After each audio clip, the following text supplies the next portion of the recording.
Good morning, students. This is Gopi Krishna, lecturer in mathematics, KA and HL Degree College, Eluru. Today, this is the class for the final BSc 5th semester, paper 5, named Ring Theory and Vector Calculus. Now, today we are going to the class number 7 of Unit 1 in rings. Okay, right? In the previous class, we have learned the theorem. The theorem 8 is, if S is non-empty subset of ring R plus dot, then S is subring of R if and only if A minus B belongs to S, comma A dot B belongs to S, for all A comma B belongs to S. Means, if S is a non-empty subset in the ring R, S is subring of R if and only if A minus B, AB belongs to S. That means if S is subring, then these two conditions are clearly holds. If A minus B belongs to S, A dot B belongs to S, these two conditions holds means S is subring. So further, we using this theorem to prove that any set is a subring of a ring R. If any set want to prove that subring of R, for that we prove these two conditions for that set. Okay, it is enough to prove a non-empty set is a subring of R, that A minus B and AB are in S for all A comma B belongs to S. Okay, right? For the subring, if we want to prove that S is a subring, then it is enough to prove these two conditions. Okay, right? Right. Next, we go to the next theorem, that is theorem number 9. What is the statement? Intersection of two subrings of a ring R is subring of R. I am taking the two subrings as proof. In the proof, suppose S and T are two subrings of ring R plus dot. We have to prove that the intersection of these two, that is S intersection T, is subring of R. Here, if you observe the Venn diagram, here is a, here is a B. The common portion, the yellow portion is called A intersection B. If we consider that this is S and the another one in the place of B it is T, this is an S intersection T. Like that. Now we know that S and T are subrings. Subring means itself are rings. S is ring, T is ring. That means identity element exists in S and T. What is the identity element? 0 belongs to S and 0 belongs to T. That means 0 is in both S and 0 is in also in T. That means 0 belongs to S intersection T. If 0 is in the intersection, 0 is in S and 0 is also in T. So S intersection T has an element A, 0. Sorry, S intersection T has an element 0. That means this S intersection T is not an empty set. S intersection T is non-empty set. And clearly, S intersection T is subset of R. It is contained in R. Why? Clearly written. Why? We have S is in R and T is in R. Both S and T are in R. That means S intersection T is also in R. Okay, right. What we have to prove is S intersection T is subring. For this, we prove the we use the theorem number 8 condition. That is, I am taking A comma B belongs to S intersection T. That means these two elements are in S and also in T. If A comma B are in the yellow portion, this intersection portion, then that elements in this portion elements are belongs to this set and that set also. That means A comma B belongs to S intersection T means A comma B belongs to S and A comma B belongs to T.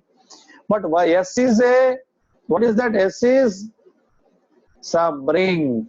By the theorem number 8, A comma B belongs to S implies A minus B, A dot B belongs to S, because S is subring. S is subring. If we observe that S is subring means A minus B, AB belongs to S, is it right? Similarly, if here S is subring, A minus B, AB belongs to S. Here also A comma B in T, and T is also subring. That means by the same condition, A minus B, A dot B belongs to T. Okay, right. A minus B, A dot B are in S. A minus B, A dot B are in T. A minus B comma A dot B both are in S and also in T.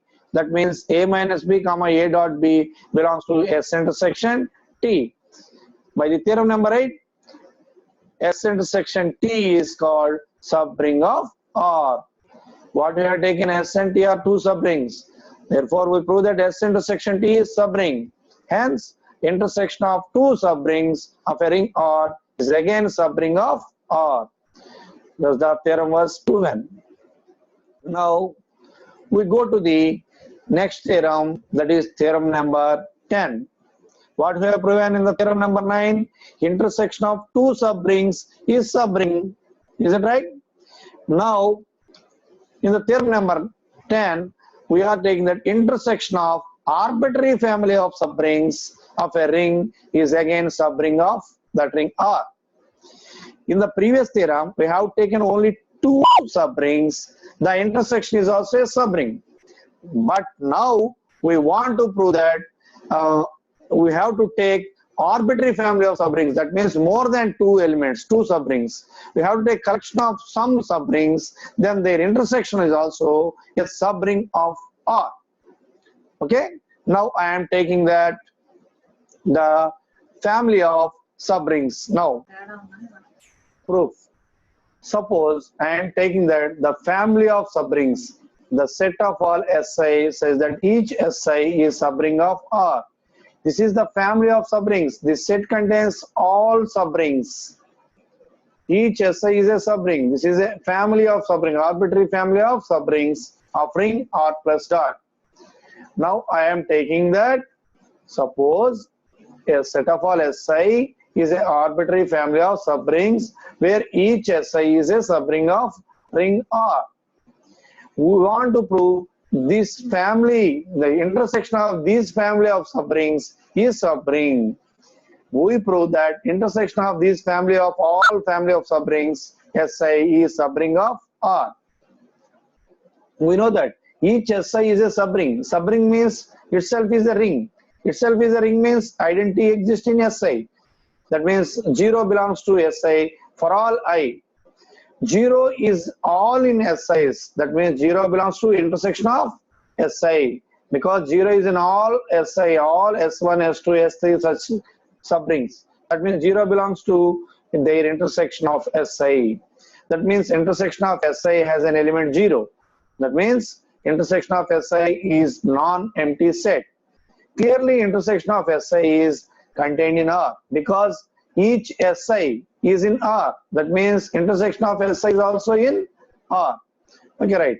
Now I am taking that for A comma B belongs to intersection of Si. That means A comma B are common intersection of Si. That means A comma B belongs to Si for all I. That means A comma B are all in Si's. That means A comma B belongs to each Si. Each Si is a subring. Subring definition by the theorem number 8, that means the necessary and sufficient condition theorem. A comma B belongs to Si and Si is a subring means A minus B comma A dot B belongs to Si. That means A minus B comma A dot B are in each Si means A minus B comma A dot B belongs to intersection of all these Si's. That means A comma B belongs to the intersection of Si we have taken. We have proven A minus B, A dot B both are in intersection of Si. That means intersection of Si is subring of R. What is intersection of Si? Intersection of this Si is a family of subrings. That means intersection of family of subrings. Intersection of family of subrings is subring of R. What is that? The theorem was proven. Now we go to the another theorem, that is theorem number 11. What is that? Union of two subrings of a ring R is subring of R if and only if one is contained in another. Okay. Now for that, there is another statement is there. This is a direct statement. The second one is, if S and T are two subrings of ring R, then S union T is subring of R if and only if either S is contained in T or T is contained in S. Are you students? Are you observing that if and only if condition means necessary and sufficient condition is there? What is necessary condition? We have to take LHS and we want to prove RHS. What is sufficient condition? We have to take RHS and we want to prove LHS. Okay. The common portion is, the common data was given is that S and T are two subrings of R, ring R. For that, I am taking that suppose S and T are two subrings of ring R plus dot. Okay, right?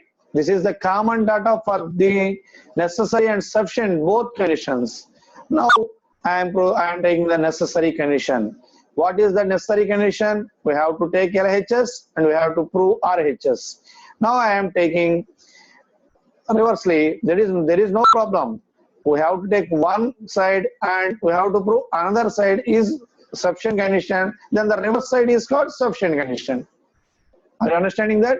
If we go from one side to another side, that is necessary. If that is necessary condition, then another two front side is called the sufficient condition. Now I am going to necessary condition. What I have taken that, suppose either S is subset S is contained in T or T is contained in S. What we want to prove, we have taken this condition. That means we want to prove S union T is subring of R. We prove that S union T is subring of R. Okay, right? We know that S and T are, what is that? Students, kindly follow this cursor. What is that? S and T are subrings of R. What is that? S and T are subrings of R. Subrings of R means this both has identity elements. 0 belongs to S and 0 belongs to T. That means 0 belongs to S union T. That means S union T has an element 0. That means S union T is not an empty set. Clearly S union T is in R. Why? S is subring of R, T is subring of R. That means S and T, both sets are in R. That means the union is also in R. S union T is contained in R. Here there are two conditions are there. S is contained in T or T is contained in S. In both conditions, we want to prove S union T is subring of R. I am taking the first case, that is if S contained S is contained in T. If you observe that S is in red color Venn diagram, if you observe the right side Venn diagram, S is in red color, T is in blue color. What is that? S is in T. What is S union T? The total becomes T, is it right? S union T is equal to T. What is T? T is subring. T is subring. T subring means S union T is also subring of R. What is that? Theorem was proved in this case. Now I am going to the second case, that is T is contained in S. We came here, if T is contained in S, then if you observe that what I had said in previously that S is in red, T is in blue. Here T is small, S is big. T is in S, is it right? T is in S. What about the union? T union S is S. S union T is S. What is S? S is subring of R. S is subring of R means S union T is also subring of R. Now we prove this S union T is subring of R. In this case, T is contained in S also.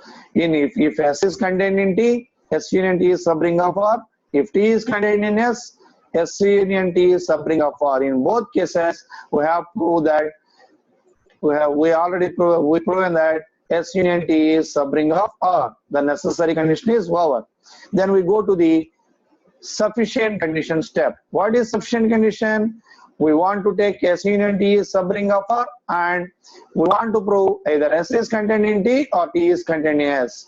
Just I am writing that information, that suppose S union T is subring of R. S union T is subring of R. We prove that either S is contained in T or T is contained in S. We want to prove these two conditions, either S is contained in T or T is contained in S. I am going in contrary way, that is in the wrong way. In contrary way, I am assuming that S is not contained in T and T is also not contained in S. That means all the elements of S are not in T and all the elements of T are not in S. If we take this condition, an element belongs to S but dot belongs to T, because an element, all the elements of S are not in T. That's why there exists an element A is in S, but that A does not belongs to T. Okay, right? A belongs to S, but that A does not belongs to T. I have taken that it as a 1. And T is not contained in S means there is an element in T but not in S. So I am taking there exists a B in T. B is an element belongs to T, but that B does not belongs to S. That means B is not in S. I am taking it as 2. Here we observe that A is in S, B is in T. Here this is A, blue color ring is A. Come to the Venn diagram on the right side. Blue color ring is S, green color ring is T. If A is an element in this set and B is an element in this set, then A comma B, the both elements are in the union. Union means the combination of the both. A comma B belongs to S union T. But S union T is, what is that? We have supposed that S union T is subring.